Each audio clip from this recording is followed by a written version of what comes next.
¿Qué tal? ¿Cómo están? Soy Fernando Sande. Bienvenidos a Pensamiento Vivo. Este es un podcast para todos aquellos que tienen sed de conocimiento y nuestra intención es divulgar todo aquello que te haga mejorar en alguno de tus sentidos, en alguno de del estilo de vida en general que vivimos, tanto lo mental, lo emocional, lo espiritual y lo físico. Y hoy tenemos un tema muy atractivo que la verdad mucha gente también nos lo ha pedido y tenemos a una gran invitada a la cual primero voy a presentar. Francisca, ¿cómo estás? Muy bien, gracias. Contenta de platicar estos temas polémicos. Así es.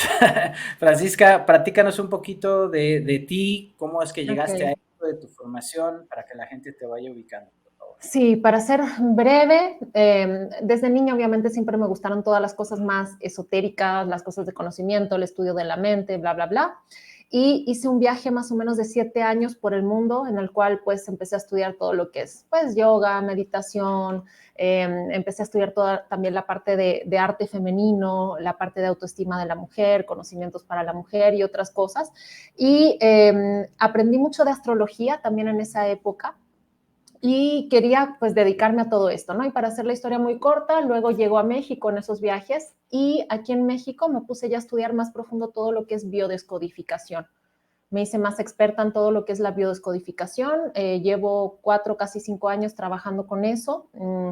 Estuve mucho tiempo dando terapias de biodescodificación. También estudié psiconeurobiología, que es más o menos la ruta que hace de la parte del sistema nervioso con el proceso de las emociones y el cuerpo. Y hoy por hoy me dedico a dar talleres principalmente y también mucho trabajo con mujeres. Soy también maestra en Tao sexual femenino, hago círculos de mujeres, entonces estoy dedicada como todo al mundo de la sanación, pero también el autoconocimiento, más bien. Me gusta llamarlo como autoconocimiento, más que sanación, porque aquí nadie sana a nadie, sino que todos tomamos herramientas para ver cómo va el asunto. Así es, fíjate que un común denominador que he visto pues con la gente que solemos relacionarnos, que a veces está en todo este descubrimiento y búsqueda, porque es descubrir, buscar, Sí. es que siempre estamos buscando nutrir, ¿no? De diferentes herramientas, y hay algunas con las que de repente nos sentimos más cómodos. Ujú. El tema de hoy es astrología de las relaciones, ¿sí lo dije bien? Sí, así es. Astrología de Astrología la... de las relaciones, sí, A o ver, cómo los astros influyen en las relaciones. ok, ándale, eso es lo que te quería pedir. ¿Cómo lo podemos explicar de un inicio? Entonces, ¿cómo los astros influyen en las relaciones? Y me imagino Ujú. que tiene que ver con los signos zodiacales o algo así, o cómo es. A ver, Sí, y platícanos un poquito. Primero, explícanos de qué se trata todo esto y luego okay. ya nos vamos. Sí, me interesaría explicarle a la gente que es mucho más allá de los signos zodiacales, porque eso es como Ujú. un 0,1% de lo que es realmente la astrología. Entonces, a grandes rasgos, para entender un poco de astrología, lo más importante es comprender que cada uno de nosotros somos un universo. O sea, no hay dos personas idénticas, ni dos personas que sientan igual, ni dos personas que piensen, procesen la mente de la misma forma. Entonces, todos tenemos una configuración, esa palabra es importante, una configuración diferente. Y esa configuración, lo más increíble es que los antiguos se dieron cuenta que estaba correlacionada con la posición de los planetas exactamente en el momento en que uno nace. O sea, es como cuando tú naces, es como un sello, yo le llamo como el sello cósmico, es el pasaporte cósmico que tú tienes. Y esto no es algo como lo ve la gente como esotérico, ¿no? Así como que yo no creo en la astrología. No, la astrología es pura ciencia y es matemáticas. En la antigüedad, de hecho, era considerada una de las ciencias exactas. O sea, a través de la astrología tú podías medir tus periodos de vida y saber más o menos cómo fue lo que ya conoces, ahí lo podías corroborar que era cierto, porque efectivamente te sucedió todo eso, y luego podías ver también qué es lo que se prospecta hacia el futuro. Eso se ve en una carta astral, si le pudiéramos llamar, dar un nombre, es una carta astral. Ahora, esa carta astral o esa configuración nos va a dar muchas cualidades diferentes a todas las personas, y ahí es donde entra la parte de cómo nos relacionamos. Porque si yo conozco cómo es una persona, qué le duele, qué le afecta, qué lo motiva, eso es muy importante, o sea, qué nos mueve en la vida, y eso yo lo sé de antemano, voy a poder comunicarme mejor o peor con esa persona, porque puede ser, por ejemplo, alguien que tenga una motivación en la vida exclusivamente materialista. Hablemos, por Ujú. ejemplo, del caso de una pareja, ¿no? Una persona componente de una pareja que su objetivo en la vida es hacer dinero y lo que lo mueve es hacer dinero, pero supongamos que su pareja lo que la mueve es tener un hogar, tener una familia, tener muchos hijos. Y entonces si yo no entiendo que hay una configuración diferente, me voy a estar peleando toda la vida. Ok, muy bien.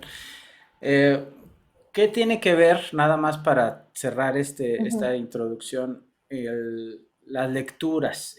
Porque yo he escuchado, bueno, no sé si es astrología occidental o la védica y que la china, ¿cuál es el rol que juegan estas lecturas en esta configuración de la que hablas? Sí, depende mucho del enfoque.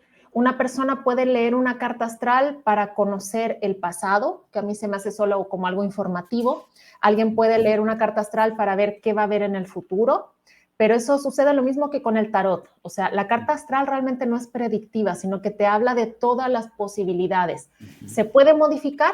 La buena noticia es que sí, pero modificar tu configuración es un trabajo muy grande de conciencia, no es tan simple.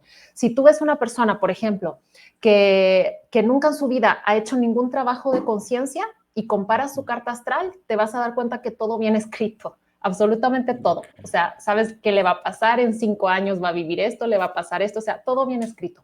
Desde la conciencia podemos tomar el potencial de esa energía y modificarlo. Ahí se hace interesante una lectura.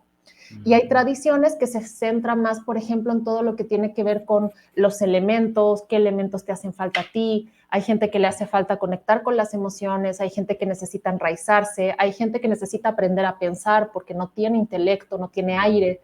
Entonces, eso es muy interesante y ahí es donde entra también la parte que estamos hablando ahorita de astrología de relaciones y compatibilidades, cómo unas configuraciones embonan o chocan con otras. Por ejemplo, a mí me encanta, y esto lo hago siempre, cuando conozco a alguien, empiezo a ver cómo me siento con esa persona, sea amistad, sea cualquier tipo de persona, ¿no? Entonces llega alguien y yo siento cómo me siento, o sea, me cae bien, no me cae bien, me vibra, no me vibra. Y luego investigo su parte astrológica y siempre me checa. O sea, cuando digo, no, aquí embono súper bien, me siento súper cómoda, ya sé más o menos qué elementos tiene esa persona, qué ascendente, qué configuración. Y cuando una persona así como que, ay, me cuesta como tragarla, ya sé más o menos, puedo adivinar hasta qué signo zodiacal es. Bueno, no es Sí, adivinar, sí, más bien ya tienes el saberlo. conocimiento y sucede, porque pues de repente hay muchas personas que no confían mucho en este tipo de cosas, Así pero es. conforme te vas involucrando y vas reconociendo y después preguntas, sí caes y dices, híjole, a lo mejor no es al pie de la letra, como dices, todos tenemos una configuración única, pero sí hay cierto carácter o cierta tendencia, como tú dices, Así hacia es. ciertas cosas, ¿no? ¿Cómo empezaríamos de lo macro a lo micro para ir viendo estas compatibilidades? Sí, voy a explicar como un general y luego nos vamos a algo más aterrizado para que la gente pueda hacer sus propias comparaciones y así. Lo que sí quiero aclarar es cuando la gente dice, no, pues es que yo soy Capricornio y no soy nada que ver con este otro Capricornio, entonces tu cuento no funciona, ¿no? Nada que ver. O yo tengo esta pareja y sí soy compatible y me dijeron que no. Ok, para ver una compatibilidad exacta hay que hacer una sinastría, que es 2 cartas astrales se juntan y ya ves para dónde camina ese vínculo o qué Okay. puntos de choque y así. Eso sería lo perfecto. Lo que conocemos de las revistas, que tú agarras, a ver, el signo, el horóscopo de la semana y que Aries, no sé qué, eso es solamente el signo solar. O sea, Okay. si tú dices, yo soy Aries, yo soy Sagitario, es porque cuando naciste, el sol estaba en ese signo. ¿Y eso qué te va a dar? Tu esencia. Okay. Entonces, la esencia sí es lo más fuerte, entonces generalmente sí funciona, pero entran en juego otras cualidades. Una de ellas es el ascendente, otra es muy importante para las mujeres la posición de la luna, para los hombres es muy importante la posición de Marte, donde está el planeta del guerrero, porque les va a configurar su masculinidad, por ejemplo. Entonces, para ver a una persona hay que ver muchos aspectos, pero hay cosas que son generales. Ya con tu carta tú las puedes ver en específico. Entonces, si quieres, podemos hablar más o menos de los 4 grandes como divisiones en los signos zodiacales para que tú sepas qué elemento tienes y con quiénes eres más compatible o no De acuerdo. y por qué.